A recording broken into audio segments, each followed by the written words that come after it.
I am so hungover from limoncello. I'm going to blame you guys from last night. You liked it. I liked it, but geez, I'm feeling it this morning. I can't believe that's all it took for y'all to be hungover, both of you. You know what? You guys can drink, huh? I know. It's Charleston. I mean, I feel like I can drink too, but you guys, Charleston, you guys get down there. Yeah, Charleston's a drinking town. Like, everybody has a drinking problem. That's why I get eczema. See it? It comes out in the summer because I drink a lot. Oh. More in the summer than I do in the winter. But then you can just fix it with 80-20, so you're fine. I fix it. I wish I could give you the credit for making me hungover, but it's literally like if I even look at alcohol these days, I'm hungover because I drank too much when I was a kid. I can't even see it anymore. If I see it, I'm hungover. Did that change after you had a baby? Do you drink less or more? I'm probably a bigger pussy now with the baby, especially the girl. I'm a little bit softer, for sure. I can tell.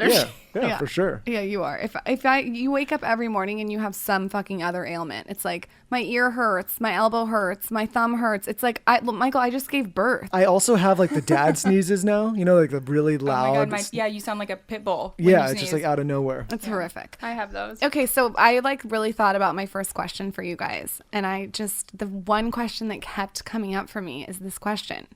How the fuck do you guys look so good? Both of you.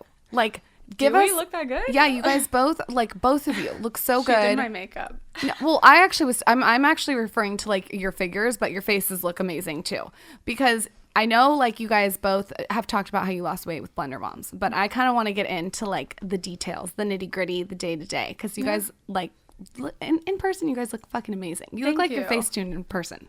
Oh, that's the sweetest thing anyone's ever said to me in my whole life. Helen and I actually have, even though we both fall kind of 80-20, our versions of 80-20 are very different, meaning Helen really practices what she preaches. She really is healthy. And for me, sometimes I just you calling yourself out? Binge a little Adderall here and there, or just if I'm having a hard time fasting, intermittent fasting in the morning, I'll just be like, time for an Adderall today, I guess. Hold on. I have a question about Adderall. We're going to go off on a tangent. That's fine. Okay, so I've tried Adderall in high school. Definitely tried it. But it made me a fucking psycho. Me too. Yeah. I can't do it.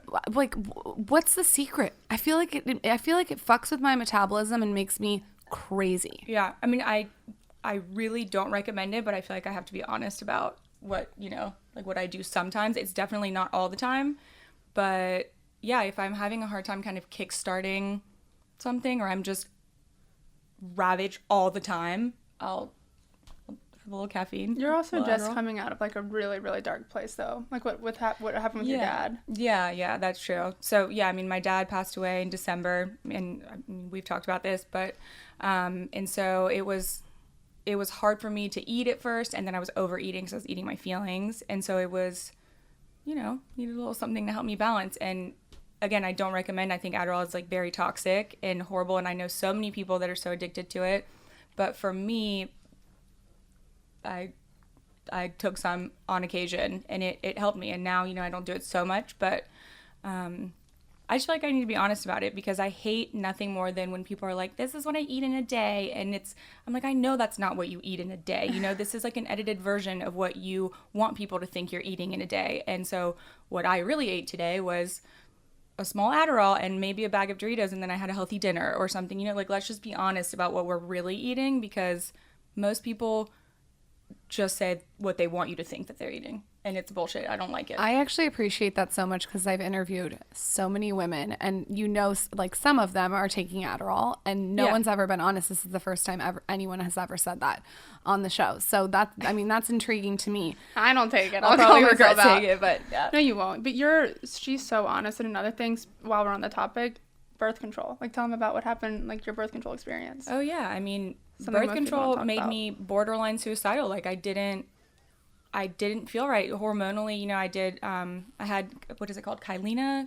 I have no idea. Kybella goes in your face. I think Kylena goes in your uterus. Something. It was an IUD, and it was a hormonal IUD, and I have never felt so bad in my life. I was putting on weight, and I only kept it 2 months because I couldn't last any longer, and it made me insane. It made me put on weight. I felt like dying, and then I got the copper IUD, and my life totally changed. And I started reading all these blogs and all these things, because I asked my OB, I'm like, why am I feeling this bad? This is not normal. And she goes, no, it's fine. I mean, this is what I would give to my daughter, and there are no there's nothing really showing that this is dangerous. And then when I really started reading kind of the Reddit threads, you know, like the deep, dark internet, I saw thousands of women were having problems with hormonal birth control, like thousands of people. And it's not talked about. People don't know. And so many women are out there feeling bad or feeling crazy or feeling this and that. And it's not their fault, you know, or gaining weight and it's not their fault. And I know you talk about how you kind of were getting your hormones fixed. It's so important. It's such an important subject. It's wild. I went to get my hormones checked and they said you have a low thyroid. And if you literally worked out 7 days a week and barely ate anything, you would not lose weight. So I would have been sitting there doing everything that I can do in my power with a little wine on top. Let's be honest. And she's disciplined too. Like Lauren. I work out every single day. It's like in my calendar and nothing would have happened. And then I got prescribed a thyroid medicine and I feel so much better. I have so much more clarity. And I always say it's like the thyroid medicine. You can't take it if you don't have a thyroid problem. So don't get any ideas. But it does feel like an Adderall without the come down. Yeah. Yeah. So, but the other hormones, progesterone, not the best pronouncer, and testosterone were also low too. So I think like that, I think your message is really important. If you are on birth control or you do have an IUD and you feel fucking psycho, it's something to look into because hormones are real. And Michael Bostic has lived to tell the tale that hormones are real. Oh, yeah. Do I still have a black eye? Do I still, okay? I mean, postpartum hormones, like if you are sensitive now. I got to be careful because I see the people going, oh my God, this guy, he was so rude to his wife about her postpartum and his comments. And I'm like, you are kind of a dick, let's be honest. Do you remember when you got locked in a room? How'd they make you feel? Oh, yeah. I mean, I don't care. Anyways, I read those comments that they write, but I don't give a shit about them. So. But yeah, we're very different. And to go back to your question, I'm like you. I'm very regimented. So I fast almost every day, probably 5 days a week. Again, I follow Hold on, 80/20. I need like exact details. What time are you fasting? Like walk us through the whole thing. So I like to sleep in. I like to go to bed late, sleep in. And so that for me is about 12 p.m. and then 8 a.m., 8:30 I wake up. But here's a trick. This is like the best trick ever. So obviously I'm engaged. I live with my fiance. If I want to wake up early around 6:30, I have to sleep in a separate bedroom. I have to because morning cuddles, like I definitely spend 2 nights a week minimum sleeping in a separate bed when I want to be productive because otherwise I'll sleep in because I just like to cuddle, you know what I'm saying? And so I wake up, drink water, coffee, and then around 11:30, 12, I will have a smoothie. And I used to make my own smoothies, but ever since we opened the smoothie bar, I Uber Eats smoothies most of the week, and that's lazy, I admit it. But I just know that that's what I have to do right now if I want my smoothie. I don't think it's lazy. Yeah. I think it's efficient. I think it's efficient because I do the same thing. Like I know I overspend on food delivery services, but I like know that I'm also saving time to be productive in other areas. And so listen, people are like, oh, that's wasteful and money, but not for me. And for people that do it, I think that you're doing a trade-off between time and productivity. And like, I would rather sacrifice a couple dollars to be more productive in other areas. I don't have time to go and make a smoothie and all my lunches. And you want to feel good. You want to eat your best. So what time do you guys stop eating? Because I know you're big on intermittent fasting. What is the time that you're like last night we ate late, so what do you do? I don't ever think about it. It was funny, I asked Naomie today because her birthday's in a few weeks, and I was like planning a birthday dinner, and the options on the reservation were 6 p.m. or 8 p.m. Okay. So immediately I'm like, let's go 6 p.m. And she's like, absolutely not. Like, we're going to 8. I like to eat early, so Scott and I, and a lot of people say it's an issue with their relationship. We don't eat dinner at the same time most of the time, and we also eat very differently, but we work together, we live together, sleep together, and if I don't have dinner with him, especially because we don't have kids, then I'm fine eating by myself. And I'll sit with him while he eats dinner. I'm just not going to eat with him. Fuck, just get a separate house. You don't sleep in the same bed. Just you don't eat dinner together. Just get a separate house. It's less fights. We don't eat dinner together every time. No, we don't eat dinner together every time because I don't love your food choices all the time. It's like, y'all are independent. I don't love your food choices. I don't want to eat like a bunch of string beans for dinner. I gotta, artichoke salad. Whatever you're doing. Your order was wrong last night. It was wrong. I thought that the tuna was, to give context, we all went to dinner last night. I thought the tuna was going to be the right choice. It was the wrong choice. Oh, you didn't like it? No, I was pissed off about it the whole time. You could have eaten the rest of my pasta. Yeah, why didn't you? No, because I was trying to be disciplined. I'm like, okay, I'm gonna get back in shape. This quarantine, I gotta get back at it. I can't be doing pasta. And then I had that, and I was pissed. You know what? I want to tell you something so interesting about my husband. That's so annoying too. At the same time, he has no attachment to food. I love it. Well, None. No, this is Lauren's theme of her life. I love good food. No, you don't care. But I don't pine over it. Like I don't think about it a lot. Never heard you in the whole 800 million Who was years the guy we've been we just- together say, "Oh my God, Who was I'm the guy we craving just had on the show? Oh, Dr. G. Like if I could take a pill that would just give me all my food and nutrients and just keep moving on. Yeah. I do like enjoying sitting down and spending time with people.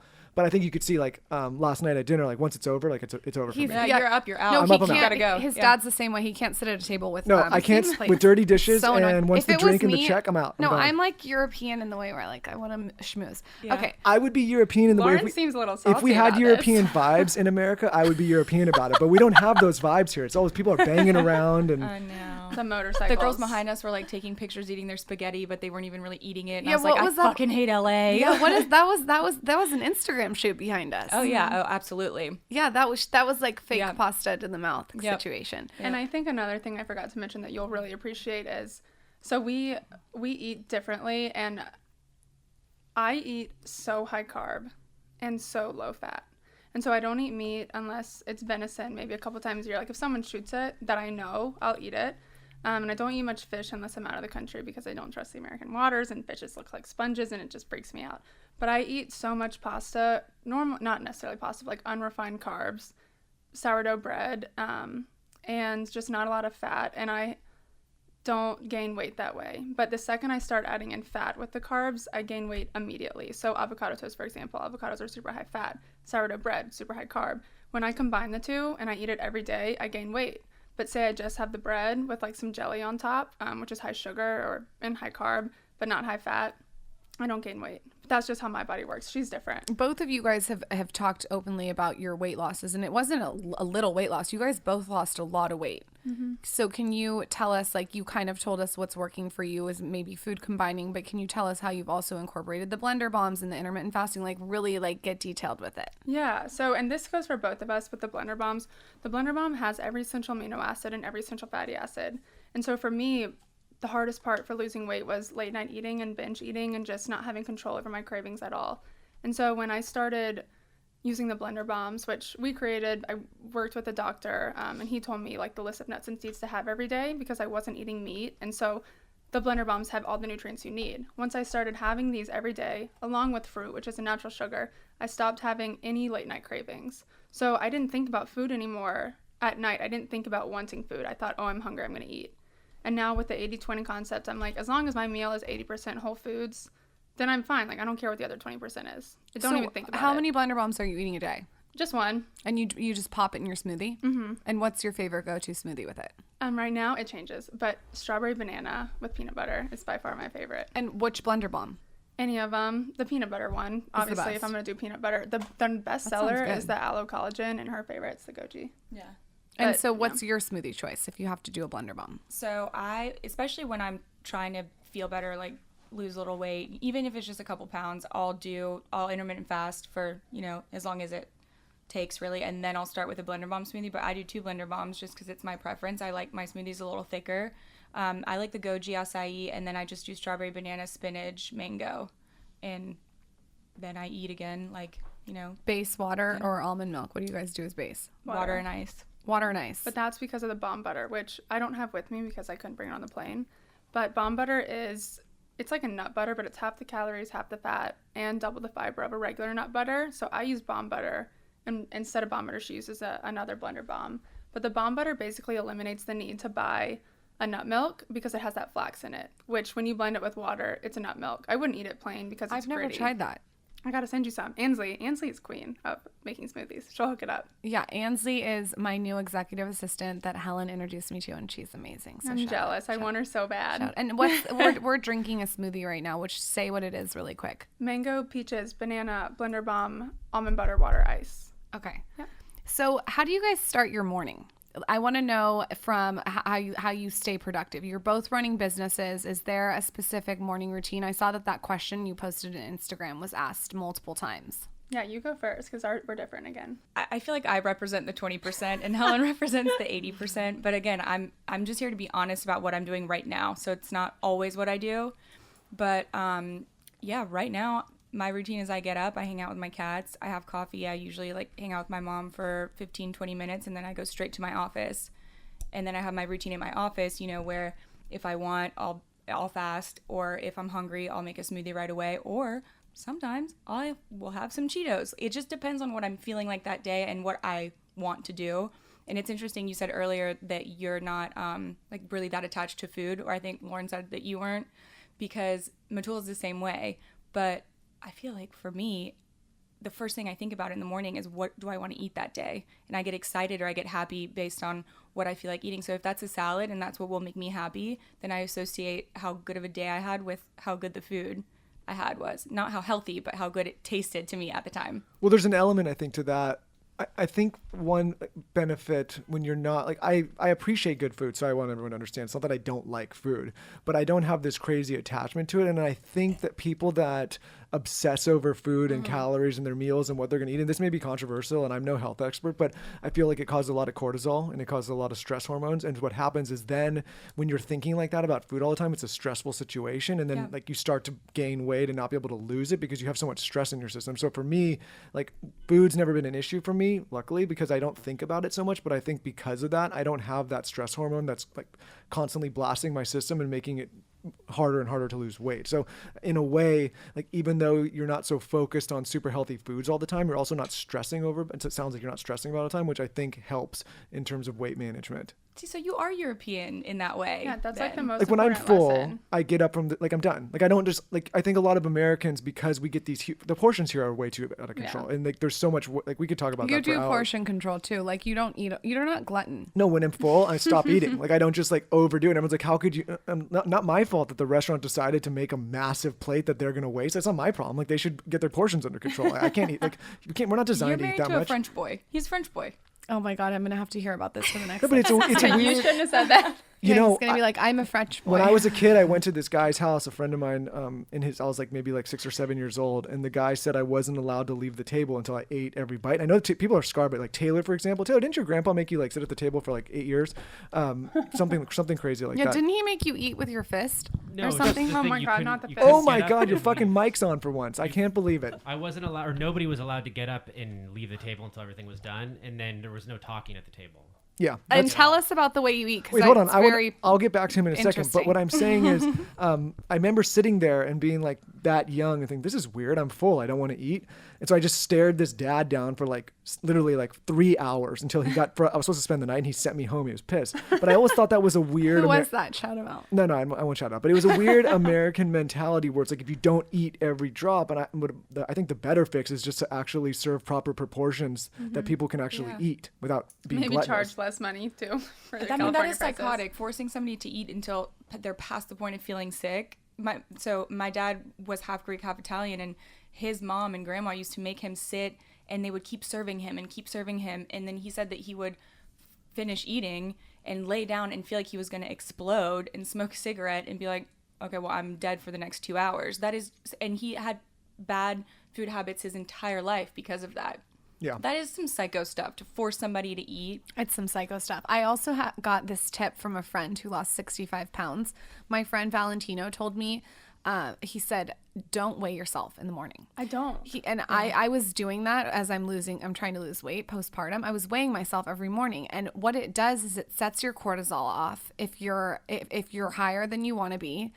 And there's so many different elements. It's like, are you on your period? Well, it's typically the lightest part of your day too because you're dehydrated. Yeah, there's a million things. So he said, stop weighing yourself. He told me this a week ago, and I haven't weighed myself for a week. And I'll weigh myself in like 3 months. You know what I mean? I'll just and then I can like wait and see. I just think weighing yourself every day, it just ups your cortisol. I don't think I've weighed myself in over 2 years. I don't own a scale, and that what Michael just hit on, not to make Michael look like a good guy here or anything.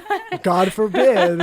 What Michael just said about the cortisol thing, if anyone can take anything away from the last 20 minutes, what we've spoken about is that it's sleep, getting good sleep, meditation, or whatever your form of mindfulness is, something just to bring your cortisol levels down, whether it's listening to happy music in the morning or prayer or whatever it is for you. Cortisol, I feel like, is that secret enemy of holding on to any sort of weight, which is probably a reason why people have thyroid issues too, from constant I think that I have high cortisol. I'm gonna blame it on you, like I always do. Naomie, can I ask you a question? So what's going to happen with this show now that you're all quitting? Because I'll be honest, I don't watch a lot of reality, but I've seen every season. Lauren, I've seen 1 through how many seasons? I've seen everything. Obviously, we've interviewed Pat, and I was watching from the beginning, and I've seen your whole, evolving. That's a fucking word I'm looking for. Evolution. Yeah, sorry. Throughout the show, but I want to know, like, if you're leaving and Cam's all these people are leaving. Is this thing done? Are we? No, I mean, I don't think so as far as I know. So Cameron, Chelsea, and I all kind of unanimously decided to stop just because it. But that's like they're the 3 main girls. Well, no, I mean, I don't really think I was a main person. I think it's more so Catherine and Cameron that are like the 2 main girls, and Pat, of course. But so Catherine stayed. I mean, as far as I know, they're still filming, and they have a couple new girls, like my friend Leva. I mean, I love Leva. I think she's great. So we'll see. I mean, they're still going. It's not going to have as much sparkle. Patricia's the best ever. She's the so best. She'll add the sparkle, but it's going to miss the sparkle without you 3. When you think about, like, so we were talking about this a little bit last night at dinner, and I was wondering, like, what question I was asked, but like the type of person that could be successful on those shows, because I think personally, like, I don't think Lauren and I could do it. I don't think our relationship could survive it. It's just too crazy. It's like, what type of person do you think is successful on platforms? Like, obviously you need to be, I think Lauren and I would be so boring, because we're in bed at 9 o'clock. There's not a lot of drama with a lot of other relationships. Like, I feel like you have to bring it to those things or else it doesn't quite work. God, that's a good question. Am I about to say this? I don't know. Do it. So, it's a safe space. Nobody's listening. I'm just going to pretend. So, yeah, I think that, and again, I don't want to be like shitting on people that are still doing it or anyone in reality TV, because I have lots of friends in reality TV and I think they're great people. But I do think that there's a certain element of a very specific personality type that it takes to do something like that. And, maybe the first couple seasons on a show when you're new and you're kind of green, you don't really know how it works. So you really are yourself. And I think some people truly are themselves. But then after a few years, and which is why a lot of shows end up kind of getting canceled after several years, because it gets so robotic and it's so like, okay, I mean, some people on Southern Charm will literally write notes and, read books and write notes in the margins of like, oh, this is what this cast member does, so I want to crush my enemy and I'm gonna follow this strategy. So people will strategize, and once it starts getting to that point, it can get so toxic. And so that's why for me, and I think I could probably speak for Cameron and Chelsea too, when it reaches that level where some people just have nothing to lose and are willing to sing for their supper and do whatever it takes, whether that's try to ruin your marriage or your relationship or say something about your children or whatever, it's just too much. And personally for me, I can't be in that because it makes me depressed. It makes me sad. And I don't want to be that kind of person. I don't want to be associated with that kind of negativity because it's like a really dark side of life, And I mean, I was telling you, Lauren, that LA makes me anxious. And because I feel like there's a level of superficiality here and I just can't vibe with it. I don't like it. And the show is kind of like that, but to the extreme, I guess. With everything that just happened with your dad, was that also impactful on the decision that you made to leave? Because for me, like when my mom passed away, it puts so much into perspective for me of like what's important and what's not. For sure. I mean, when negotiations were kind of happening, like right before my dad passed, so he was super sick, and so I was focused on that. And I did meet with the network a couple times, because my dad told me you should go. And then when he passed away, they were like, okay, it's time to film, like let's go. And I just could not imagine sitting down and filming and talking about some of the bullshit that's talked about, because I just didn't care anymore. It just kind of something snapped. And you were saying when you lost your mom, it put things, majorly in perspective, and you just really don't care about certain things anymore. And that's kind of what happened. I couldn't even pretend to care, if that makes sense. Yeah, you just start to like view your life as an energy thermometer. Like, where are you going to allocate the energy that you have every day? And is it productive where you're allocating it? And if that felt unproductive for you, I mean, I don't blame you.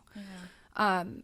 I just don't like how, I think that why, like personally, I would be so freaked out about something like that. I don't like when someone's twisting and like turning words and creating narratives. Like the reason I like podcasting so much more than anything is like you can have a conversation like this and it is what it is. Like people listening, like even when I make mistakes and can't say evolution or whatever the fuck I was trying to say, like people can, like it's not later edited and be like, what, you know, it just feels very organic and normal. And there's not somebody out there like controlling what the narrative is here. Yeah. So I just feel like I would be a complete train wreck on stuff like that, Well, especially for a relationship. Also, Brandy Glanville, remember she was on Housewives?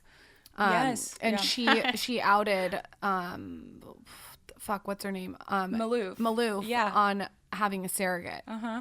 And when that happened, I was like, whoa, like we're turning a corner. That's like bringing the kids into it. Yep. You know, my thing was like, what if you're an 11-year-old kid and you're sitting watching your mom on Housewives and you don't know that you were a surrogate because your mother wasn't ready to tell you, and he hears it from Brandy Glanville's mouth. I mean, that's some cease and desist shit. Well, I think what happens on all these shows is like, obviously there's a rating system and like there's advertisers that jump in and they all need to compete for, you know, prominent space.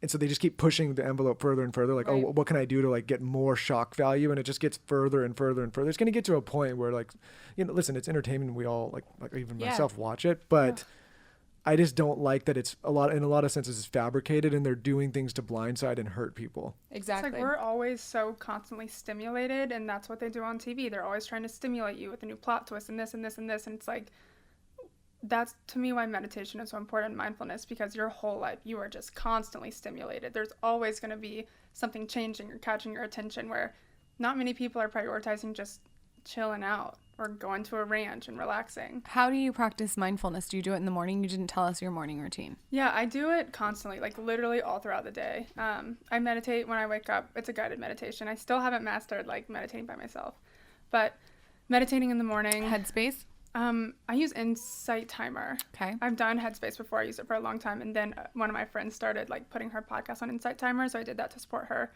And then just practicing gratitude throughout the day, taking deep breaths. I feel like because I've been doing this probably for about 2 years now, just being intentional about it, someone could attack me and snap my head off, and I don't think I'd get mad. But if you had asked me this question 3 years ago, I would have punched them in the face. But I've been tested so many times over the last couple years, and Naomie's the same way. So was Matul. Not my Scott, love Scott, but he'll snap. But Matul's the same way. No matter how much someone pushes our buttons, we've all kind of learned not to snap back. Do you think that's because Matul's an anesthesiologist? Because he's like, he's so used to like being under pressure that he's able to be in a pressure cooker anytime and he won't burst? No, I think it's actually his family. His parents are Hindu and they meditate a lot, and his dad is so calm, and you know, no matter if somebody does something bad to them or whatever, they believe in karma. They don't believe in retaliation. They believe in staying positive, and that's trickled down to him so much, and now to me. What's the sentence that your dad has in your house? It's like the first thing you see when you walk into the living room. The lines. In this house we. Oh, yeah. Well, this is a whole other problem, but my parents love, like, sticky wall art, but that's fine. But yeah, I came home one day, and they had found this at TJ Maxx, and my dad was like, we love it. This represents our family. And, you know, they're French, and they're cute, and they think, like, American sayings are cool, and so it's like, in this house we say sorry, we keep our promises, we give hugs, and I was like, okay, it's like dance like no one's watching. I mean, pretty much, you know. But my dad's like, they truly believed it, so they stuck it to the wall. And you should take the sticky art and you should frame it and put it in your house. I'm telling you, it's awesome. It's like a cute reminder. It's cute. Yeah, it's adorable. It's I mean, it's like so not cute that it's cute. You know what I'm saying? I read it every time I walk in your house. Yeah, Helen's like, in this house we say. Yeah. So the first thing you do when you wake up, you meditate? Look at my phone to open the meditation thing. But yeah, I meditate. So you're a big meditator. Probably 5 days a week, though. Not 7 days a week. 80-20. 80-20. Tell us about 80-20. Like, explain how you guys... I know that Naomie talked about her weight loss on Instagram and people freaked out. And it seems like that like sort of the foundation for how you guys decided to partner on 80-20? 80-20 has obviously been around in so many different circumstances for forever. The concept of 80-20. Yeah, the concept of 80-20. You know, like you put in 20% of what you do brings about 80% of your revenue with business. That type of concept. So with... Pomeretto. Yeah, that, exactly. I always forget that guy's name, but yeah, that's it. And so when I started Blender Bombs, there's only 10 blender bombs in a box, and that's the reason why we don't do 14 is because we don't want people to feel like they have to go through a box every 2 weeks. So if they do 5 smoothies a week instead of 7, which is why we have 10 instead of 14. But that kind of translated into, we've both been through periods where we were 100% plant-based or 100% vegan or 100% pescatarian, whatever, and it is just so draining to try and be perfect all the time. It's so draining. And so 80-20 for food and meditation, exercise, sleep patterns, relationship intentions, like anything like that, I think 80-20 can transition really well, because as long as you're making a conscious effort to do something to reach your goals 80% of the time, that's all that matters. If you try to do anything 100% of the time, you're going to get so frustrated, your cortisol levels are going to rise because you can't do anything 100% of the time. It's not life. And it creates this negative headspace of self-loathing where you think if you don't do everything perfectly, and you mess up once, so we call that the 20%, that it's not even worth getting back on track because, wow, you've already messed up, so who cares, just let go. And then that's how people let themselves go.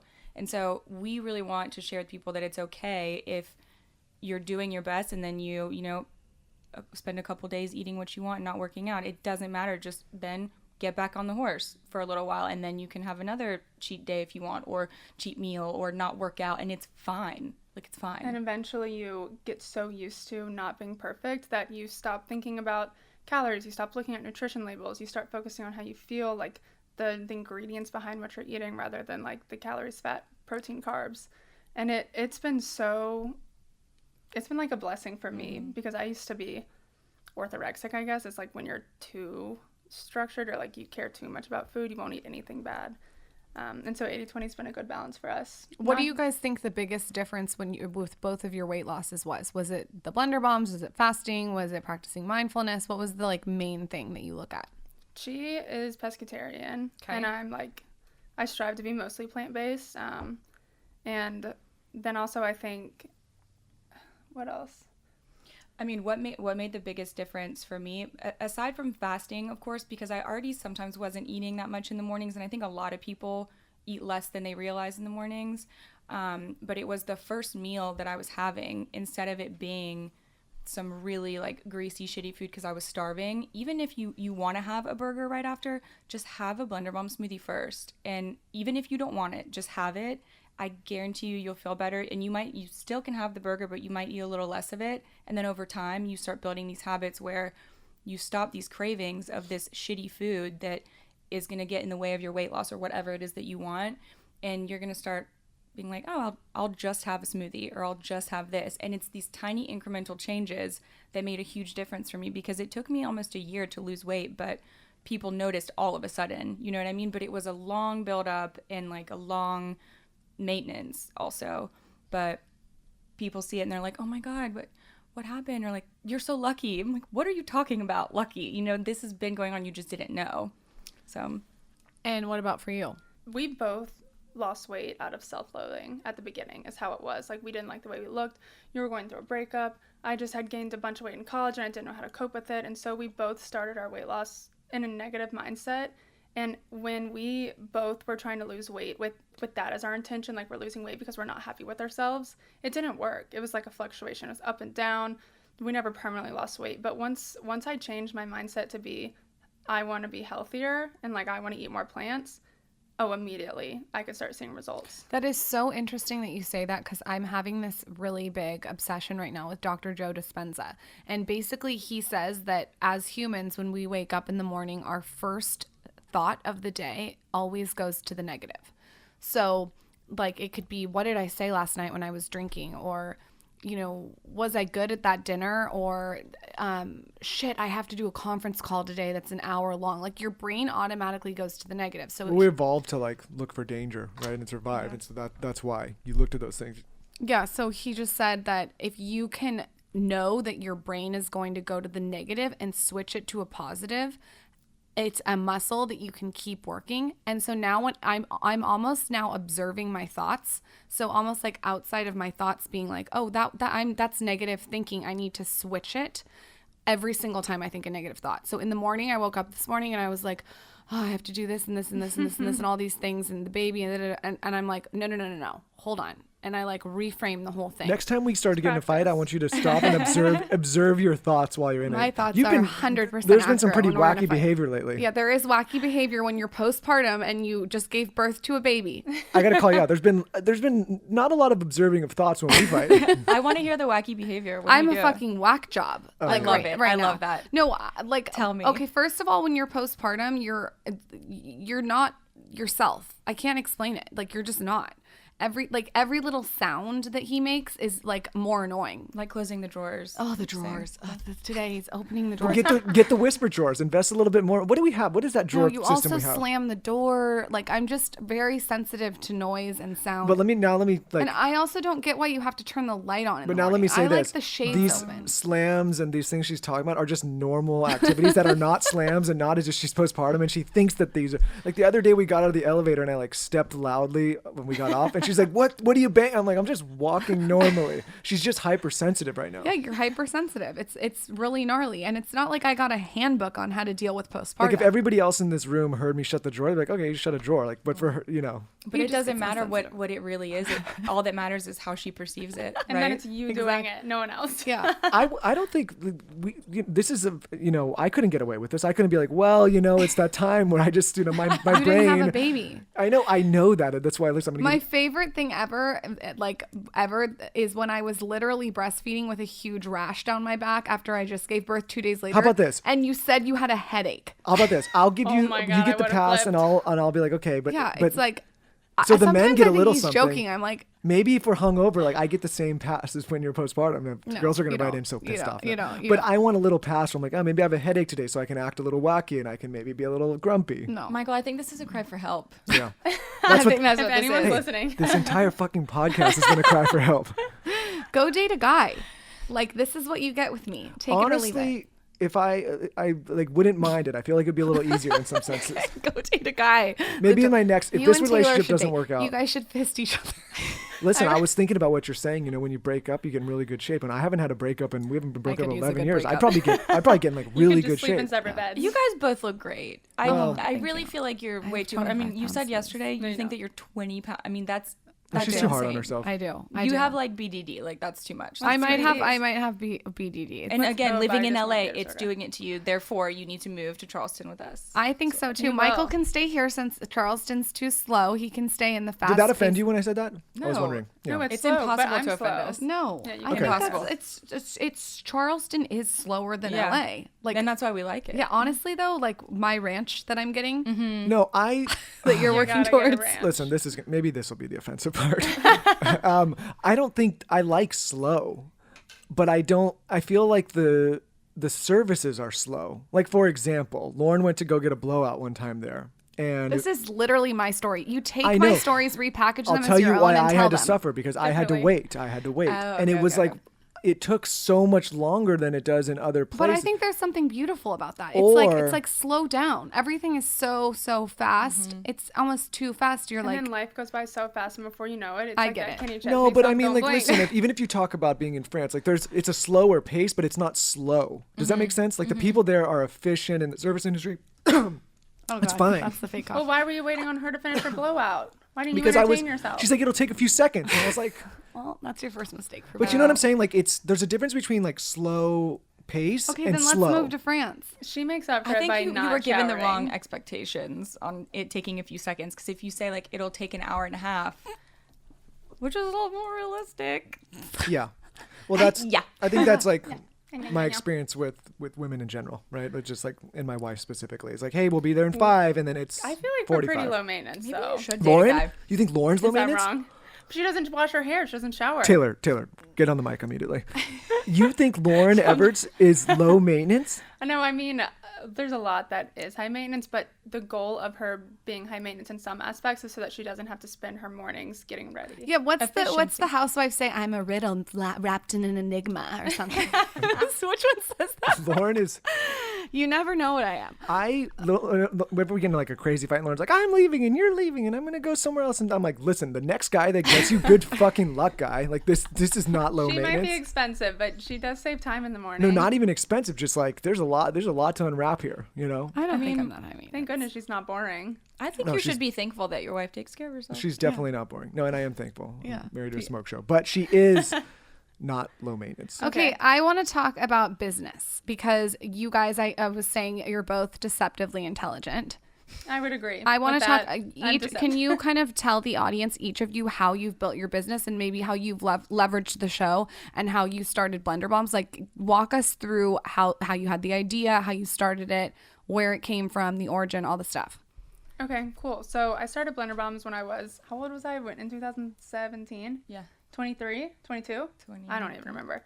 I just graduated college. I did the corporate world for 3 months, and I cried every day during lunch. I cried. I would call my boyfriend and cry. I was so miserable. I was chained to a desk, had to clock out to go to the bathroom, and I was only allowed to go to the bathroom like 5 times a day. It was horrible. What? Is that even allowed with HR? I didn't think so. I like looked into suing them because it was traumatic. I don't think that's allowed. I don't think so either. I'll tell you the name of the company later. Yeah. We can hit them up. Put them on blast right now. I think that they're closing their offices actually because of COVID, but they have thousands of employees. Anyway, so that's when I switched to become a personal trainer because that's what I was doing in my spare time. Oh, I got to tell you the story of me getting fired from the corporate job. Oh, yeah. This is funny. So it was a job where I'm a middleman between an insurance company and, the employee of a big company, just so that the employees don't have to directly speak to the insurance companies. Because who understands insurance companies? To be honest, nobody does. So she was yelling at me. This girl's yelling at me for something I couldn't control. I said, excuse me, let me put you on a brief hold. I put my headset on mute. I looked at my coworker. I said, this woman's being such fucking bitch. And she goes, I can hear you. And Helen got fired. And 30% of the calls get listened to, so I had a panic attack. I told my boss that I called someone a bitch, and then I got fired. That's when I became a personal trainer. Thank God. And can I tell a story about when you did first become a personal trainer and when you wanted to start Blender Bombs? Yeah. And I want anyone that's listening to this that's having doubts or that has somebody that is pseudo supportive but not fully supportive, like that doesn't want you to follow your dreams, or they say they do, so it can be kind of confusing. But Helen was dating somebody at the time who, was a friend of mine, and she said, I kind of want to start this business, and I want to make these Blender Bombs, because she had been making them for all of us and we were using them, and so it's like, okay, maybe this needs to become a thing.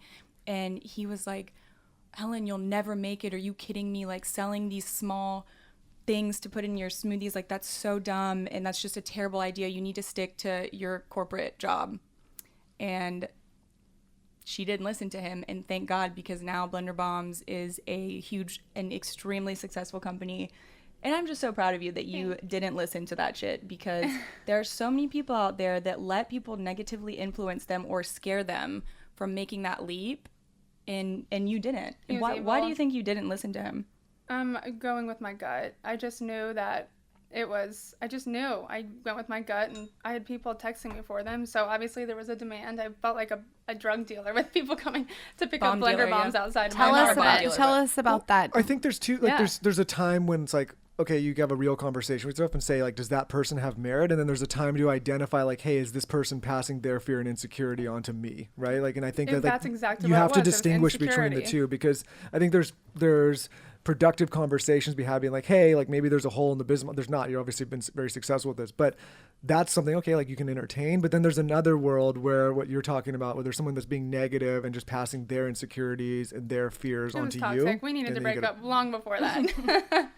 He actually texted me last week asking if he could buy a blender from me that was signed with my name on it. He sounds like a big pussy.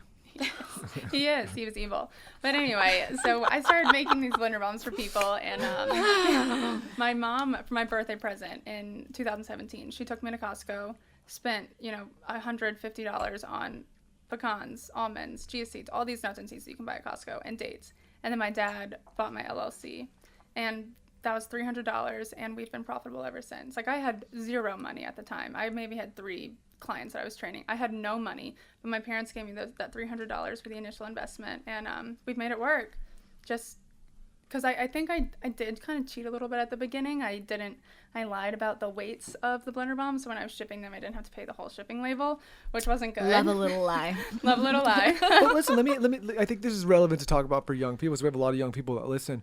Like, what was the biggest downside at the time of your life if this failed? It didn't fail, but like what you already were. I was already poor, and I was going to continue being poor. Yeah, like I think people get it fucked up where they are conservative in the beginning of their life and then take risks later. Like, I was much more reckless when I was younger, still a little bit reckless, but now, like, as I have a kid and married and like have responsibilities to other people, it's not that I'm risk averse now, I'm still taking a lot of risks, but not as much as I did when I was younger. And I feel like when I was young, like, what's the worst that happens is you just are still young and broke and like doing the same thing. I think that's the time to do it. People fuck up and they say, wait until you're older to do it. And that's why you see people have midlife crises and have all these problems. Like, the time to take the risk is when you have nothing to lose. And I didn't have these huge expectations. I just thought I was going to be rolling them in my kitchen, you know, making a couple $100 every week, selling them to people.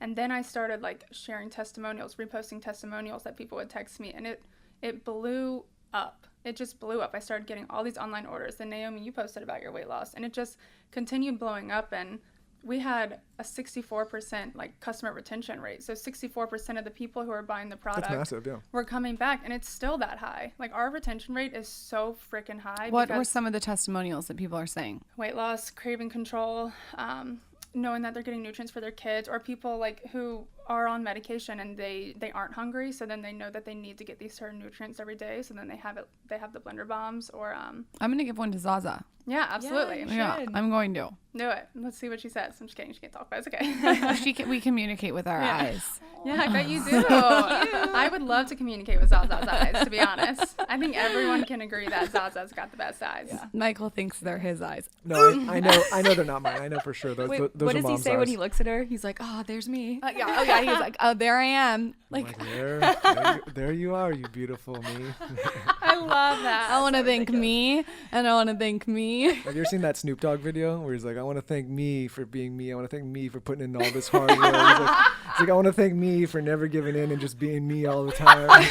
It's so funny. I'm going to text it to you guys. Please do. It's like one of them. He was like getting an acceptance speech, and literally the entire time all he did was thank himself. It was all time. It reminds me of you. Was he being serious? He was being, well, I think he was joking, but I think he was also being serious. Like, that's confusing. Okay, Naomie, tell us how you decided to start your company, and talk to me also about, did you use the show to like content market? Like, did you know that you were going on the show to launch a business, or did you not even think that far and you just decided when you were on the show to launch it? Yeah, no, so I definitely didn't think that far, because I didn't think it would be a very interesting facet of my life, like, to film. You know, we ended up filming at the office a few times, but that was never really the idea. How it actually happened was, you know, this is back in the day where people used like To Know It a lot and things like that. And somebody, I think it was Landon actually, that got me in touch with them, and so made an account and all that. And every time I would post something, it would like do really well. And I'm like, wow, people are really buying this stuff. So that's so weird. I would have never expected that. And that was working. And then after I got my nose done, I was like pretty high on painkillers, just in New York for 2 weeks, bored out of my mind. And I was looking at like To Know It stuff. I'm like, God, I wish I could just directly sell these instead of making these small commissions, and just only stuff. It was supposed to just be stuff I wanted to wear. I would just buy it. And I work with, we created Lebe with my friend Ginny, who's already in retail, and she's been amazing. And she's the one that's working at the office right now while I'm here. Yeah.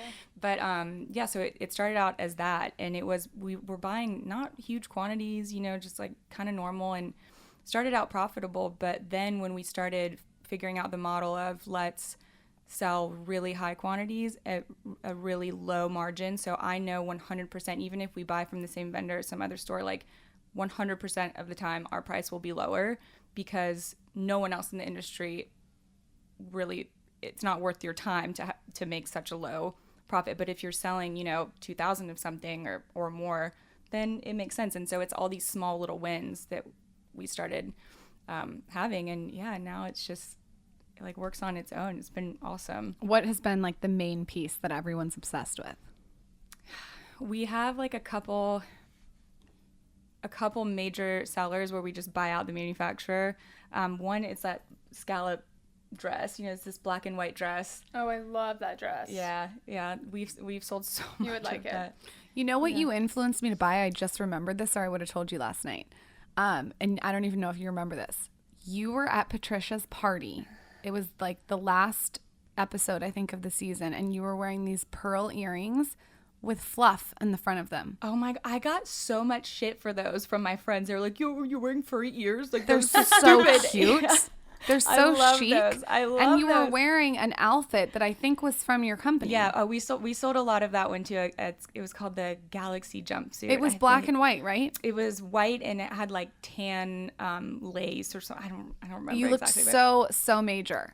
I just remembered that. Shit, I should have worn the earrings last night to dinner bought and the not furry said earrings. Oh my god! I saw them. I like zoomed in. I'm like, because I love a detail. No, I like zoomed in. I was like, oh my god, what are those? They're so cute. Yeah, so I'm proud of anyone Naomie. making fun of you, I thought they were adorable, and I bought them. She's done good. you. She's Thank like you. really learned velocity is the key, but also when you post pictures of yourself, like you've got this amazing physique, you're very efficient. People love seeing pictures of you and you in the clothes. This is what kills me about a lot of clothing companies.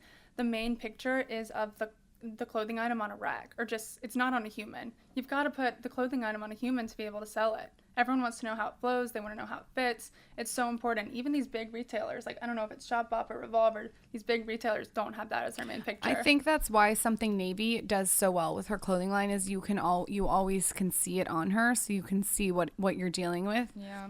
It totally makes people more inclined to buy. Speaking of kind of that and going with that theme, what is you guys' social media strategies when it comes to None. business? Yeah, so I don't even run LeBay's social anymore because I don't think that I have a good enough eye. I think I'm too old. I don't know. But so we have a girl, our marketing girl, Maddie. She runs it, and she, every week gets her theme down. She's very cohesive with what she posts, and consistency is really the best advice. I mean, just like with you and with you, just staying consistent and putting out honest content. Everything after that is just... Have you ever read the book Aesthetic Intelligence? I have it. It's just actually, Thomas recommended it to That's me. who recommended it to me too. Yeah, Lauren, I gave it to you to read it. So Lauren has it right now. I already was reading it butt naked when I was juving. But no, I heard it's phenomenal. But I have not yet read it. Yeah, I need to, because Julia was saying that that's one of the reasons why she started Gal Meets Glam and did it the way that she did, was because of that book. But I think for social media, for me, what I found most successful is always answering who, what, when, where, why, and how with That's true.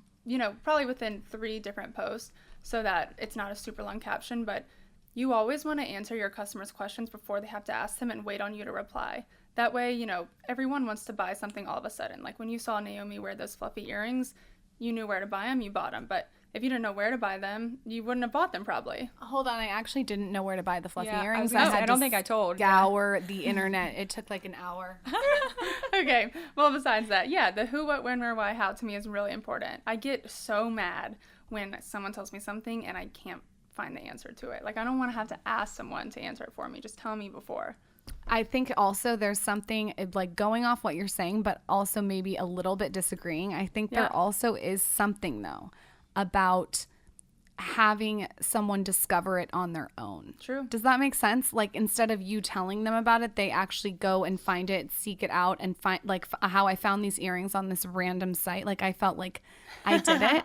So I think, like, if you mix the two together, like the mystery with what you're saying, the who, what, where, and mix it That's together, true. people are intrigued. Well, it's like a combination of not shoving something down someone's Exactly. throat, but also making it where they have to do a little bit of their own research. Yeah. I think that's where people get in trouble selling online, is they make it too selly. And Yeah, too true. and then That's people influencer feel culture. Like, people are just used to getting stuff shoved down their throats constantly. And now I feel like, I mean, as a company, and I mean, LeBay spends $0 marketing, but I think for other companies it's necessary to have an ad budget. But I would not, I mean, the few times we have tried influencer marketing with people that, had a ton of followers, and Hellen is the same way, it didn't work because these people are overselling, and so people stop listening after a while. And it's not, so if it's not something you're really using, wearing, eating every day, people can tell, they know, and they're not going to buy it. It's not, or you might have like a few stragglers, but it's not a long-term strategy at all. It like has to be seamlessly integrated into your life, and you act like you just said, you actually have to be using it. And if you're not using it, just don't even talk about it, because people can smell it. 100%. And I really think that you should now go source those pearl fluffy earrings and sell them. You know what? Where did you find them? Because I got them from a Chinese website for like 50 cents. Exactly where I found them on a Chinese website. I'm dying. Mine were $11.99, I think, though. Oh, that sucks. I think mine were like $1 or less. I found them on a Chinese website. I googled like pearl big stud furry earrings. Normally big blonde hair. Do you guys know that site? It like sources reality TV people's clothing. Has it, but she didn't have it up there. Okay. So I'm learning so much. I feel like I'm getting cultured. So what are you going to do next with the show? Are you done with it? Is it over? There's no like going back in any capacity? Yeah, I don't think so. I think that, you know, I'm so thankful for what the show gave me, because it does open a lot of doors and there are a lot of advantages, but then it comes a time when the good doesn't outweigh the bad anymore, where it's time to walk away. And personally, I feel like I walked away at the time that was right for me. And that's how Cam and Chelsea feel too. And, you know, other people that aren't ready to walk away and want to keep doing it, that's their prerogative. And I'm very supportive of that. I still love most of the people, you know, on there. Who do you not love? I mean, I feel kind of bad saying, You but gotta be honest. I think that I can say I have a strained relationship with Catherine because I struggle with her filming strategy, I guess. But everyone else, I mean, you know, I love Whitney. I love Pat. I get along fine with Craig and Shep. I saw him just the other day. You know, so I have a relationship with pretty much everybody except for Catherine, I would say. Will Shep get married? No. Never. Why? I really don't think so. Never. I don't know. I just don't think it's... What's I wrong don't with think it's him? for him. That's okay though. Guess Yeah. what? Why do so many people care if he gets married? I don't. I'm Yeah. just asking because I feel like a lot of people have that question. I actually don't give a shit if he never gets married. In fact, I hope he doesn't get married. If someone now doesn't want to you- get married, if I wasn't married to you, I wouldn't be married. Well, that's true. I mean, Oh, I've set the that's bar. cute. I've set the bar so high for you, Lauren. You can't. I get that. I get that. No, I sentiment. just wouldn't want to be married. Like, I don't know. No, I mean, I get it, but I like so many people are so concerned with that guy getting married. Like I sometimes, know. sometimes people just I aren't think meant for people want marriage. to fix things. People want to make the impossible possible. But maybe it's not broken. Like, Yeah. maybe his way is like fine. It's like, why do you have to do what everyone else wants I you do to do? wonder about some of the guys. Like, I wonder what the long-term strategy. Sometimes when I watch those guys, listen, I don't know them, so who knows? Maybe they get mad, but they probably only listen to this anyway. But like, I wonder like what the strategy is, because like I think there is something to be said about leaving a party early. Any party, like you never want to be the last person at the bar or the last person at the party. So it's something good to be said about jumping off the ship before it crashes. Like, Yeah. and you've done it in a way where you have a long-term strategy now, where you've built a business and a following and a platform that can be sustainable. But like for some people, not just for Southern Charm, but for other shows, you see these guys like and girls, and you're like, what the hell's the long-term strategy here? The strategy is there is no strategy Yeah. for most people, and that's why you do hear about so many, you know, reality stars when all of a sudden, I mean, if the show gets canceled, that's the network's decision, or that's just because. And that's what I hate. Yeah, we were talking about this last night, kind of cancel culture and how you want to be able to build something that can't be taken away from you, and the rug can't be ripped out from under you overnight. But that's kind of the position that a lot of people are. And so a lot of reality stars, once their shows end, they end up kind of in these weird washed up situations or super depressed and really struggling with their identity because they identified so much of their self-worth with a show and getting this kind of fake attention from these fans that then, you know, they think really care about them, but all of a sudden just move on to the next thing because that's how it works, you know?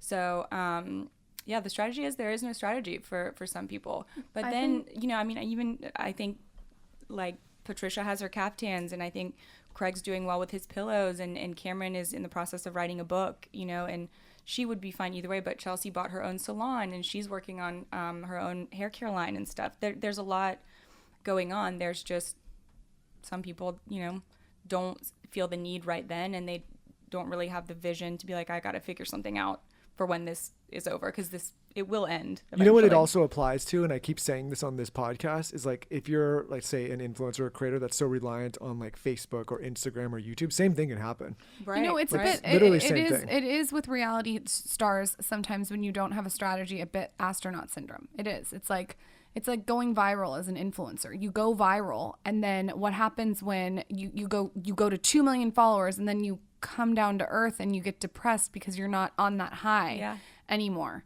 People should study what happened to actors and actresses in the 60s, 70s, and models, 60s, 70s, 80s, 90s, and see, like, there's a very small percentage that actually stretches through the decades and stays successful. I mean, you keep hearing about them, so you just think it's for everybody. Yeah. But for every, like, one Brad Pitt or Leonardo DiCaprio or, Jennifer Aniston or something like that, there's, thousands of people that started and had a little bit of steam and then are just gone. You don't hear about them ever again. I think you'll see the same thing happen with reality television stars, with influencers, with, like, anybody that's great. Like, you have to focus on a long-term strategy that builds some protection around and builds a platform that people can't take away from you. Exactly. And also laying down the proper foundation where, you do keep, no matter how much attention whatever show you're on gets or whatever you're doing gets, you need to keep nurturing those relationships that you've had before. So, your old friends, and make the effort to text them back, make the effort to go see them, because they're the ones that are going to still be there for you, instead of all these people that are just kind of like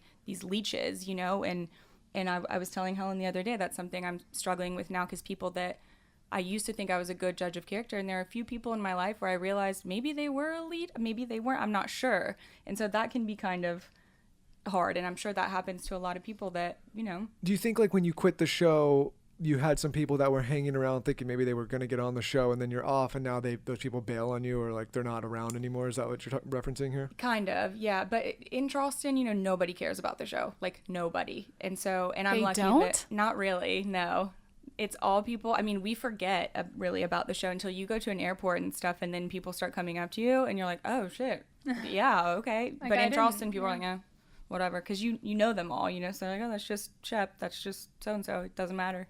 I didn't watch it till you were on it. Thanks, Helen. No, I really didn't. It did not even like strike my mind that I'm going to spend you time watched it out of watching support. Show. Yeah, absolutely. You and Patricia, though, have been masterminds with what you guys have done. Like, Patricia, to do that caftan line is so genius how she's content marketing. Like, she wears a caftan, like you know it, like it's a trademark. She's with her martini. Yep. I think she should come out with like a whole martini shaker situation. I think she should too. She really has such a specific style, and she lives, eats, and breathes it. That is her. She is not pretending anything like that. No, she has her egg coddler with her newspaper holder. That was one of the more fun interviews we've done when we went over there, and like, she's so entertaining. How beautiful is her house? It's beautiful, and honestly, it's prettier in person. She's an extremely intelligent woman, right? She is. And I think obviously that's seen on the show, but like there's obviously a lot of strategy that's gone into not just what she's doing now, but throughout her entire life. Her and Whitney. First of all, have you guys read her book? I actually haven't, and I need to. So good. I need to. Yeah. She taught me what potpourri I need to be having. I have her orange bitters potpourri in my house. Like, she talked about sheets. She talked about, like etiquette tips. Are you a wifey now? I'm like, we're getting there. Like, coasters that you should have. Like, her book is very, very thoughtful and well written. I can see you being like her in a few years. I have a question. I want to know about something that rhymes with Ramis Radonol. Did I say his last name? Oh, he just had another baby. Is he off the show? Mm-hmm. Yeah. Were you happy when he's off the show? Yeah. Yeah, well, just because, What a wild character, though, for television. He truly was reality TV gold. I mean, people like him don't exist. Yeah, that was wild. That's what got me into the show. That's what got him in. Because I was like, okay, another reality. And then I saw that guy. I was like, what the fuck's going on here? Yeah. He's crazy. I'm like scared when I see him in person walking around Charleston. I run the other way. Why? I don't know. I just am like scared. So you like see these people walking around Charleston. It's a small town, huh? Yeah, it's small. Oh, yeah. All the time. Is he like getting a blender bomb smoothie? Absolutely not. What if he walked in and tried to order? I would walk out. You would walk out. Uh-huh. T-Rav's not allowed to have blender bombs? No, I mean, he can if he orders them online. There's a map of Charleston, and it's called like the T-Rav ban zone, where it's like all these restaurants are highlighted in red where he's been banned and he's not allowed to go. Because he got too drunk? Yeah, or because he's done something or offended someone, or done because some incident has happened, and so these restaurants have been like, okay, we're gonna just make a map to show where he's not allowed. His friend JD's a little gets a little I hate excited that guy. too, huh? He's that's a tough crew. Yeah, he's scary. I don't even know if they're seen him turn like, how many times have we been walking down the street and, oh, there's Thomas Ravenel fighting someone. There he is yelling at some girl. Like, he's just angry all the time. What's wild is some of the behavior that is allowed. Like, they would, like, if people were behaving like that in LA, like, it just wouldn't happen. Not that LA is this, like, golden place. Like, I mean, listen, people are doing other things in LA though, like pretending to eat pasta. I don't plan on being here for too long, but, you know, and there's other wacky things. But I just feel like some of the behavior that these guys get away with in the South, like, you couldn't get away with it here. Why is that? We're Why ending do we that let though. them We're get not, away with it? Yeah, that's not. They really don't get away with it anymore. Again, like so many, even restaurant like companies have band together to be like, we don't let these pieces of shit in here anymore. And I mean, I haven't seen or heard anything about JD in a couple years. I don't even know where he is, and I don't care to. I forgot about him. Yeah, I mean, Thomas got accused of some sexual harassment stuff, and then JD also did. And so when we were filming, like, I don't know, a few years ago, and I said something to JD because I was really close to his wife, we already knew, like, we had heard rumors that all this stuff had happened. And so, but we couldn't really say it on the show because, you know. It shouldn't have been allowed to fly before, but now I think you can't cheat in 2020 without getting caught. If you're going to cheat, assume you're going to get caught. Yeah, period. Absolutely. So like that's the bottom line. If you want to cheat, go cheat, but you're going to get caught. Oh, I mean, and girls look out for each other so much. Like when I was out of town pretty recently, and Matul, two of his best girlfriends who I love, were out with him in Charleston. And they were like all but assaulted by this group of girls, like these little 21, 22-year-old girls that went up to them. They're like, "Where's Naomie?" And Matul was like, these are just my friends. Like, she's out of town. They're like, "Well, they're whores. Where's Naomie?" And they sent me DMs on Instagram telling me. And Matul was like, telling me, "This just happened. I'm really scared. These fans like really have your back. I'm just kind of concerned." Well, I think, like, tell the New York story. I'll tell you in a minute. I don't like that there's like, listen, we give up some privacies with social and everything, but I also think it's a good thing because there's a lot of bad behavior that people, men and women, have been guilty of that just can't fly anymore. Like, you can't, like, people are going to call you out. You're not going to hide. I don't get these guys that slide into DMs and think that like nobody's ever going to see them or like sending pics. Like, it's so. What I love about it is you could just fully like be yourself, and as long as it's like throw it all out there, and as long as you're like being a good person, it's fine. But if you're a shitty person and you're trying to hide it, like, it will come out. Maybe not today, maybe not tomorrow, but it's going to come out. Two things about Charleston that I think should be noted. One, it is the only city that I've ever come across where girls are so extremely supportive of each other that it's makes me like want to cry thinking about how supportive girls are of each other there. And then two, the lack of capable men in that city is astonishing. That's true. We should ship Weston out there. Yes, Weston's gonna go. We got a line of girls waiting. Yeah. Weston should go out there. Isn't there a lot more women over there than men? Yeah, it's like 6-1 is the ratio. Though, I mean, so they say. We feel very blessed to have met awesome guys. Yeah. Well, actually, it's not as slow as I thought it was. Yeah. On that note. Yeah, you and Weston should go out there and see what happens. Okay, so if it doesn't work out, that's a designated area for me. Can you tell them your New York story? Yeah, but I want to tell Lauren and I do this thing where we like do this. It's not like a fantasy. It's just like a fucked up thing we talk about where we say like if we ever split ways, we try to carve out areas on the map. Like I on have the globe. France. No, you can't have all France. You can have areas. France. I showed you. I don't give a shit. I have but France. See, we do these carve outs. We're like, okay, well, like you can go there and I can go here, but we're like, I'll take Aspen. hopefully, no, you can't take all the good places. You have to have some shitty places too. You can go to Oregon. You can have Tucson. Not that I don't love Oregon. You don't need to DM me, but he can have Oregon. You can have Tucson. There's some beautiful places in Oregon. Bend, Oregon. But you can have Tucson. I guess you can have Antarctica. Yeah. What happened in New York? Yeah, oh no, happened? I mean same type of thing with your boyfriend. It was like I was sitting in this. I was actually with Weston, and we were sitting, and I was like, hey, I was telling Lauren, like, there's these people. I feel like they're staring at us, and it was weird. No. You text me. You go, we're at the bar. No, and these girls are staring at us. They're No, staring at no, me. no. You were Weston. No, that He makes you thinks sound. they're hitting on him. No. Go on. That makes you sound like it was just weird. Like they were blatantly staring, and I was like, this is weird. So I texted Lauren about it, but it turns out that they were staring, but they were reporting to Lauren. They were like, okay, I see him That's here. beautiful. He's here. He's with his guy friend. Don't worry, he's not doing anything. And I was like, okay, can't mess around. No one was looking at you for any other reason other than to tell me. So don't get any ideas. I literally text you that it was happening, so it's not like I was like sneaking around. Okay, what are some productivity hacks that you guys do? Do you have any hacks?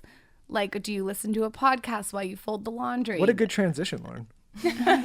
Well, I want to know productivity hacks. We've had enough of you. Do you know anything about human design? Okay, I love human design. Think about it like the Enneagram, but the Enneagram is more personality, right? Yeah. So human design is, I would say, about productivity and about how you work best. And it's super woo-woo, but Yeah, we call this Helen's woo-woo 20% stuff. woo-woo, 80%, I'll read studies and make sure it's legit. But it's a website called jovianarchive.org or .com, and you enter your date of birth, the city you were born in, the time you were born, and it puts you into like these 5 categories. And I am a projector, and so I'm most productive when I only work 3 or 4 hours a day. Whereas Naomie's a generator, and majority of the people in the world, like 70% of the population is a generator. You can either be a manifesting generator or a regular generator, and they're the type of people who have, I would say, more energy. So, and whether it's with work or life, but you're always doing something. You're always cleaning. You're always doing your hair, or you're always cooking. Doing my hair. You're always doing something, and I could not be happier just sitting here watching like a bird fly out the window. And working really my ass off for like 3 or 4 hours. Where do you go a and day. take this test? Is it a site? It's online. We can do it for sure. Yeah, I want to know what both of you guys are. But That I would love be it. really So- interesting. 'cause Well, there's 4 types, right? I think someone's talked Yeah. about this on the show before in the past and not in detail. You're right. Garrett McNamara's wife. Yes, that's I exactly love it. right. I swear by it. So I use it for all my employees. I have them all do the test, and that way I see like how productive they are, if they would rather work from home or if they need to be like surrounded by people a couple of days a week, and it's worked flawlessly. And so for the first part, when I first started getting into it, I had Scott. I did the test for Scott because we work together too, and I got his birthday wrong. So I was like treating him like a generator, like having these high expectations, and he just could never do it. But once I started realizing he was a projector like me, my whole mindset changed about his productivity. What are the 4 again? There's the generator. A manifesting generator, reflector, which is only 1% of the population, and Naomie's best friend is a reflector. It was really exciting. What is to- what's a reflector again? What is the characteristics? They have to make decisions, big decisions, like every new moon cycle. So I make decisions instantly, and Naomie has to sleep on it. And I have to sleep on it too. just one night though. I have to sleep on it. Yeah. One night and then I make the decision. But this is like buying a house. Like I need to sleep on it one night. It's not like random little decisions. But yeah, you bigger know, decisions. I know, like immediately. And then Yeah. there's projector. Yeah, that's Yeah. it. Is there anything else I'm forgetting? I don't can't think wait so. to see what you are. Yeah, and so what's crazy is when What's I the was site where in- you do it? I'm gonna have Taylor pull it up because I just want to look at it. Taylor, Yeah, jovianarchive.org, or it's jovianarchive.com, and it's with a J. But when I was in Big Sur in November, I walked into this little smoothie cafe. I was there by myself doing some work, and Scott was driving the coast, and in walks Emma Watson. And there's no one else in there but Emma Watson, her hairstylist, and like 2 other people. And they come, they sit, there's probably 8 tables in there, and they come and they sit at my table. So obviously I'm eavesdropping on their conversation. And they were talking about something super woo-woo. So I interjected. I was like, have you guys heard of human design? And they were like, we actually just left Sedona last week. We did a week-long seminar, or like something in, yeah, that's it. So you would click on Get Your Free Chart. They'd just done like a week-long thing on human design. And she's a projector too, like me. Oh, we're going to do this. We're You going to gotta do do this it. test. The test. how long does it take to do? 10 seconds. Do you know what time of day you were yeah, born? let's do it. Oh, Let's do it. here you go. I don't know what time of day I was born. Well, that's important. You gotta ask your mom. Do you know, Lauren? I know what time I was born. Oh, let's do it for let's do Lauren. it. Let's do it for Lauren. Get your free chart. And then you have to do it in military time. So you can just write What time were Lauren. you born, Lauren? I was born at 3:19 a.m. Okay, Okay, so it's perfect. 3:19. So name, and then All right, Taylor, run through this. So it's her name. Obviously, don't need to tell you that, Taylor. Did you see how quick this person is? What's going on back there? Are you using your fist to bang the keys? Is this your birthday here? You're feeling a little fisty. So I'll walk you through it. You can write Lauren as the name. It's LAU. Is the computer frozen? What's going on? What's the day? I don't know what to put for You're on Wait, name. no, wait. Oh, look at what we're seeing on the screen, though, Taylor. Is this thing not working? Look at it. We can't even see anything. Oh, there we Oh, go. there we go. Okay. It's weird, there's a Let's not write my last name. That's like, we don't need to do that. Don't you need it? Let's No. not give the deep You web. can do like- a nickname. Why don't you write my social? So what's your birthday? 5/21/86. So you would put 21 for the day. I didn't know this was gonna take like just dripping as slow as molasses. I just thought this was like a quick thing, Taylor. Okay, month, Okay. Month is 5. 5. 1986. What are you doing back there? I'm typing. Don't look at that. Everything's lagging. I'm at hour. And then Close for- out Pornhub in the corner.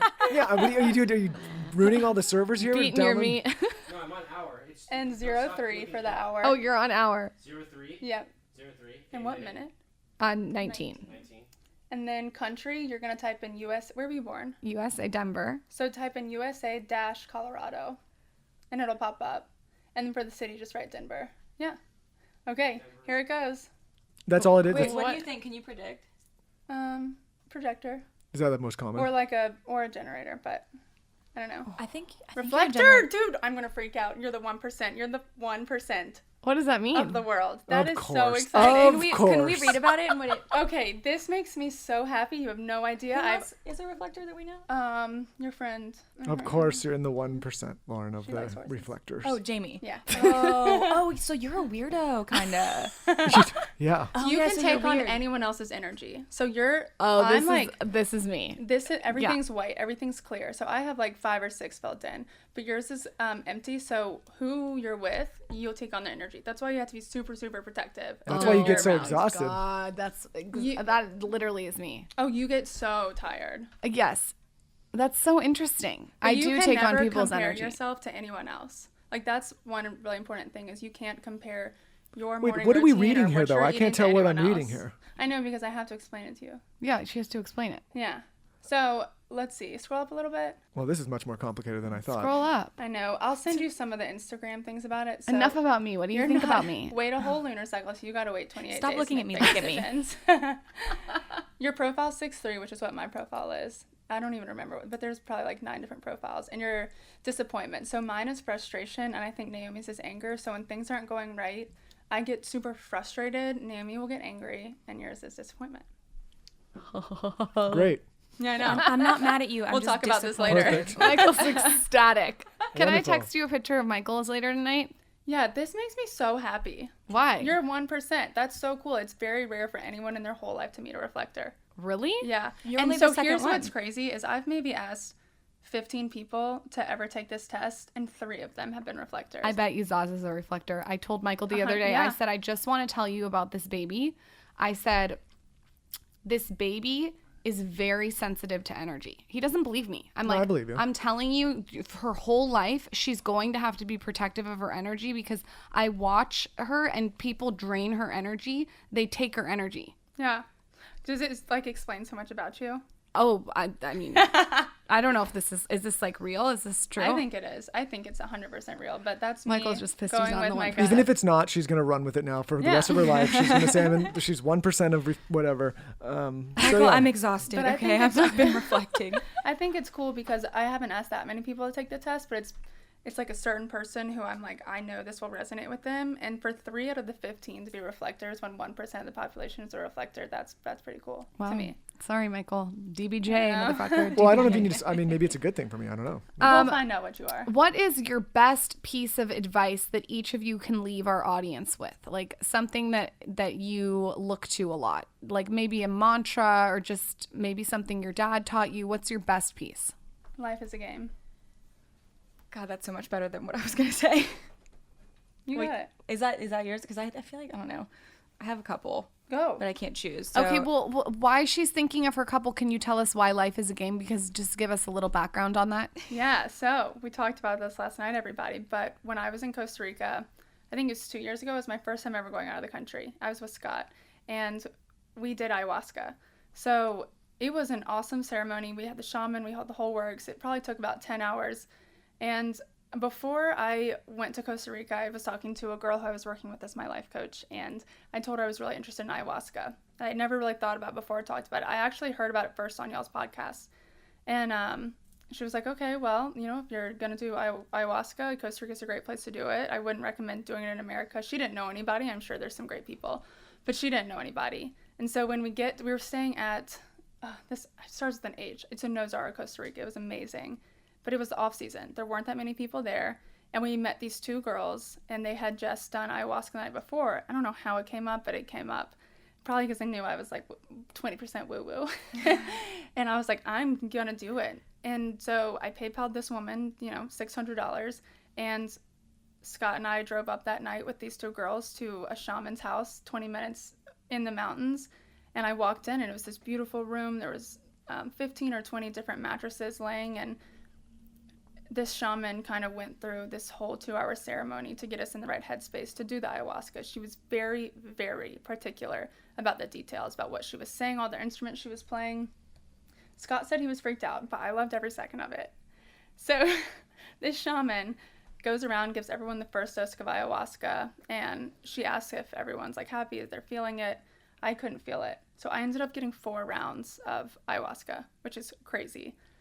And I was expecting to have this huge moment where, like, you know, I spoke to one of my grandparents, or I just figured out my life's purpose or anything like that. But I think I was looking too hard for something. What I got out of it and what kept coming to me over and over again during the 10 hours was that life is just a game. So I'd take that and I'd run with it. We don't take anything too seriously. It's not worth it. It's not worth the cortisol. Life is a game. Life is just a game. Naomie, what's yours? God, I mean, following that up is hard. But I think the number one thing I've learned in the last probably 2 years, or since I've been working on my own, is that whatever you want out of your life, and whatever it is that you want to project of yourself, even if you don't believe it yet, but you just kind of fake it till you make it, people will project it back to you, and then you'll start believing it. And so I think it's so important, even if you don't feel confident or you don't truly believe in yourself yet, to at least convince yourself or pretend at first, and then eventually that muscle will start to believe that, you know, what you're doing is important, and you then all of a sudden you've created your own kind of destiny or your own job and your own life, and realizing that you almost, you know, you came this close to waiting on other people to do it for you, when really all you had to do is do it yourself. I want everyone to do everything for me. But you know what I mean, like, If that isn't the theme of this podcast, create your own future, all these people we've had on, like, you guys, you've totally fit with the theme of creating your own future. You guys have both done that in a beautiful way. So have you? Where can everyone find you separately? Pimp yourself out. Tell us, like, the websites, like, if you want to do any discounts, go ahead, whatever you want to do. Yeah, you can go first. oh yeah, so my Insta's Naomie Olindo. There's an E at the end of Naomie. And then the website for my company is shoplabeye.com. It's shop Labeye. A lot of people pronounce it labai or labia, like whichever works for you. That's fine. And yeah, we'll do a discount. We'll do 25% off, code skinny. Perfect. Yeah. And your Insta handle is at shoplabeye too. Yes. You gotta look at her Instagram because the clothes look really good on her. Yeah, Oh, the God. Instagram is so good, you guys. You can see the clothes in action. Yeah. And then my personal is at Hush Up and Hustle. And then the business is at Blender Bombs. And the website's blenderbombs.com. And same thing, we can do 20% off, code skinny. Well, yours is 25, mine's 20.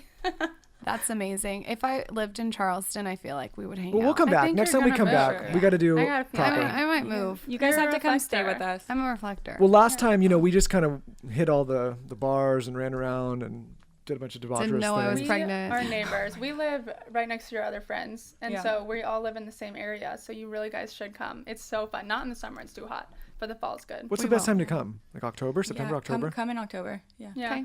We're down. gonna, you know, we're gonna be over that way during that time. All right, we don't done. need your whole life Okay. story. Well, it's part of your life story too. Maybe we'll swing love down. it. Thank you guys so much for coming on. Come back anytime. Thanks, guys. Thanks for having us.